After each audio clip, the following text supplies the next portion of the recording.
मामा, जेवढी आई प्रेम. आता एक 11 महिन्यापूर्वी महाराज आपल्या महाराष्ट्राच्या नगर जिल्ह्यामध्ये एक राळेगण सिद्धी नावाचं गाव, त्या राळेगण सिद्धीला एक सौरभ आवटी नावाचा पोरगा शहीद झाला.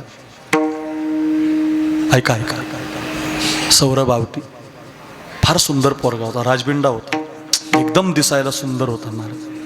राजबिंडा पोरगा संभाजीनगरच्या युनिव्हर्सिटीमध्ये शिकला आणि नेमका मिलिटरीच्या परीक्षेत पास झाला. बाप त्याचा पोलीसमध्ये आहे, सगळं घर जवळजवळ नोकरीला आहे. आणि तो सौरभ मिलिटरीची परीक्षा पास होऊन देशाच्या सेवेसाठी गेला.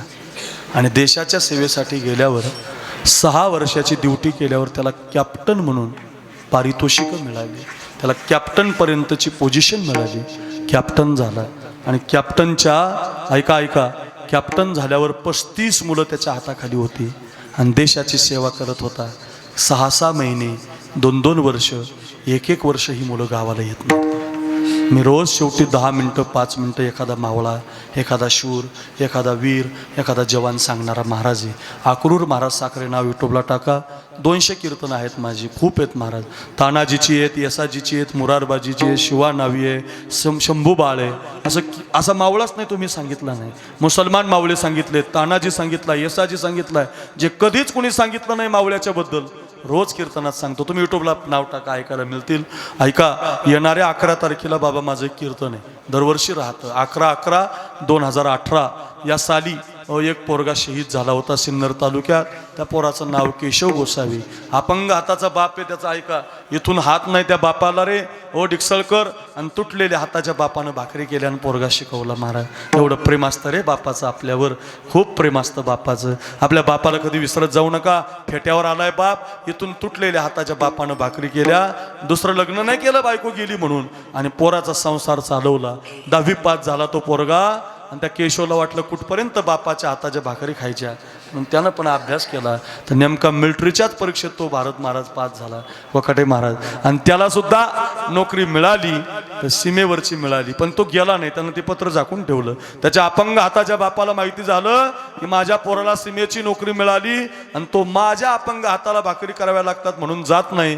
तर अपंग हाताचा बाप म्हटला, रे येड्या, तानाजी घाबरला असता तर कोंडाणा मिळाला नसता, मुरारबाजी घाबरला असता तर पुरंदर मिळाला नसता, येसाजी घाबरला असता सज्जनगड मिळाला नसता, शिवाजी राजा घाबरला असता स्वराज्य मिळालं नसतं, शंभूबाळ घाबरला असता हिंदू धर्म टिकला नसता. जा जा, तू जर उद्या शहीद झाला तर तुझा हा बाप मरेपर्यंत तुटलेल्या हातानं भाकरी करेल. जा. काय बाप आहे हो महाराज, काय बाप आहे. पोरगा सीमेवरती लढायला निघून गेला बाबा. 2010, 2011, 2012 आणि 2013 साली सिद्धबेटामध्ये आमचे गिरी महाराज जयराम बाबाकडे शिकायला होते. फुलंब्री तालुक्यात त्यांचं गाव आहे. फुलंब्री भोकरदनच्या बाँड्रीवर त्या गिरी महाराजाची मुलगी देण्यात आली, त्याला यशोदा नावाची. थाटात लग्न झालं आणि लग्न झाल्यावर 1 वर्षानं, 2 वर्षानं, 3 वर्षानं 2018 साली 9 महिने धनत्रयोदशी म्हणजे दिवाळीच्या 5-6 दिवस आधी, धनत्रयोदशीला धनतेरस म्हणतो ना आपण, त्या दिवशी 11/11/2018 तारीख होती. आणि त्या दिवशी तिला 9 महिने यशोदेला पूर्ण झाले होते. म्हणून तो बाप तिला न्यायला आला होता. तिनं रात्री नवऱ्यासंग बोलणं केलं होतं, मालक मला आता माहेरी जावं लागतंय, मला आता दिवस माझे भरलेले आहे. मालकानं परवानगी दिली होती. बहिणीला बोलून घेतलं होतं बापाच्या भाकरी करायला. आणि सकाळच्या पहिल्या एसटीने नाशिकहून निघायचं होतं संभाजीनगरला. आणि त्या रात्री सीमेवरती मोठा हल्ला झाला. तो केशव गोसावी रात्रीची ड्युटी करत असताना मोठा हल्ला झाला. तिकडच्या जवानांनी, तिकडच्या दहशतवाद्यांनी धुडगूस घातली. आपले जवान सीमेवरती 23 मराठा बटालियन आहे जम्मू काश्मीरला लढत होते. त्याच्यात केशवची ड्युटी होती. माझ्या बायकोला 9 महिने पूर्ण झालेत, का माझं घर आधांतरी आहे, की माझ्या बापाला हात नाही, असा विचार न करता पोरगा हातामध्ये बंदूक घेऊन लढत होता. वय वर्ष 24-25 वर्षाचं होतं. समोरून गोळ्या येत होत्या, इकडच्या गोळ्या जात होत्या. तेवढ्यामध्ये भारत देशाचा झेंडा खाली पडला आणि त्यांनी आपली सीमारेषा ओलांडली. पाहून हा केशव पुढे गेला. पडलेला झेंडा पुन्हा एकदा रोवला. भारत माता की जय, वंदे मातरम असा जय घोष केला. पण पलीकडच्या झाडाच्या मागचा एक दहशतवादी त्याला दिसला नाही. आणि त्याच्या बंदुकीतल्या 2 गोळ्या सपसप करत त्या केशव गोसावीच्या छातीमध्ये गेल्या. आणि देशासाठी 25 वर्षाचा पोरगा मुजरा करून निघून गेला. ऐका रे, भारत देशाच्या झेंड्यामध्ये त्याची बॉडी गुंडाळली, ती बॉडी गावाला आली, बापानं झेंडा सरकवला, धाड दिशी बाप खाली कोसळला, हंबरडा फोडून बायको रडायला लागली, नवऱ्याचा चेहरा पाहिला, यशोदा बेशुद्ध झाली, तिला नाशिकच्या सरकारी इस्पितळात ॲडमिट करण्यात आलं, तर 6 दिवसानं शुद्धीवर आली, तर 6व्या दिवशी तिला मुलगी झाली, हातामध्ये बाळ पडलं, कपाळाचं कुंकू मात्र निघून गेलं, आणि अपंग हाताचा सासरा पडला. 18, 19, 20, 21, 22 आणि 23 अशी 5 वर्ष या घटनेला झालीत. मला बहीण नाही महाराज, सख्खी नाही, चुलत नाही, मावस नाही. हो, मी मगाशी ताईला भेटलो महाराजांच्या बहिणीला. हो, मला नाही बहीण, मी तिला बहीण मानलेलं आहे त्या यशोदेला. ती मला राखी बांधते, माझी भाऊबीज करते, माझ्या जवळचे कितीतरी पैसे मी तिला देतो, ती घेत नाही महाराज. दरवर्षी देतो, 25 देतो, 30 देतो, लाख रुपये घेत नाही महाराज ती. आत्ता मी मोठा सोहळा केला घरी, 25 महिला बोलवल्या होत्या मी, ज्यांचे पती देशासाठी गेले, जवळचे खूप पैसे त्यांना खर्च केले. राऊत महाराजांना माहिती आहे, यावर्षी मी महाराजांनाही बोलवणार आहे. जुन्या कीर्तनकारांचा सन्मान करायचा यावर्षी मला. 50 कीर्तनकार असे आहेत महाराष्ट्रात ज्यांनी संप्रदायाचं खूप मोठं काम केलं. त्या लोकांना हार घालायचे, शाल घालायची, कपडे द्यायचे, दक्षिणा द्यायची. अरे आपण जर रोज लोकांकडून घेत असू ना, तर आपण सुद्धा दिलं पाहिजे. आपण सुद्धा समाजाचं कौतुक केलं पाहिजे. समाजात असणाऱ्या विविध घटकांना आपण मान दिला पाहिजे. मोठं काम आहे आमच्या बोधले महाराजांचं, शब्दात बसणार नाही इतकं मोठं काम या परंपरेनं केलेलं आहे. मी खरंच सांगतो तुम्हाला, एवढी गोड परंपरा आणि एवढे गोड प्रकाश महाराज पुन्हा आपल्याला मिळणार नाहीत बघा. एवढ्या ताकदीचं सौंदर्य आपल्याला मिळालेलं आहे. पुन्हा पुन्हा विनंती करतो, यांना सांभाळा, जीवापेक्षा जास्त सांभाळा.